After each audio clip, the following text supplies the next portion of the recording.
Hey guys, Jonathan here. So last week I released some information on the Leadership Intensive that we have going on at the end of July. And since then I've had several conversations that really centered around this particular event.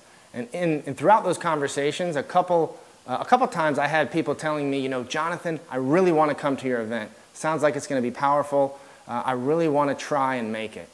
I'm going to try and figure out how to come up with the necessary funds to invest.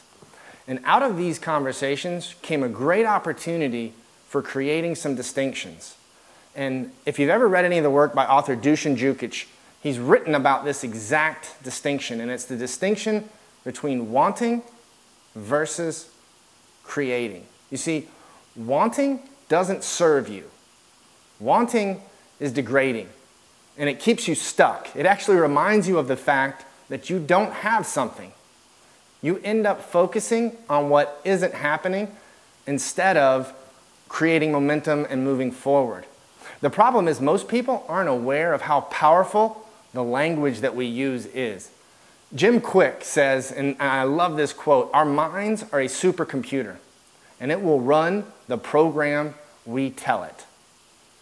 Now, many of you know I have a 16-year-old daughter, and I know many of you have children, and I could say, you know, I really want to have a better relationship with her. I want to spend more time with her. I want her to respect me.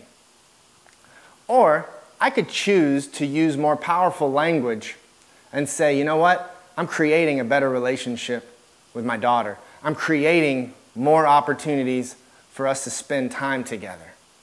I'm creating the space for mutual respect and trust. Now remember, by using this language, what you're doing is you're actually bringing your future right here into the present, into the now. What happens when you use language and you speak about wanting things, when you talk about trying hard, well, you never end up actually doing the things that are required to get you there because you always see it as out there in your future. You're going to just keep wanting because guess what? We all know this.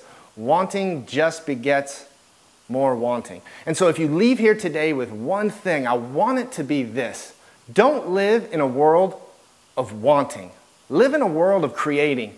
Say what you're going to do, then go out, be powerful, and do it.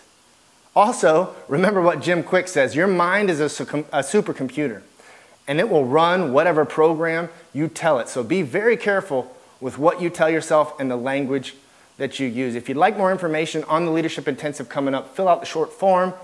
Be happy to chat with you about that or what coaching with me might look like. Go out today and be powerful.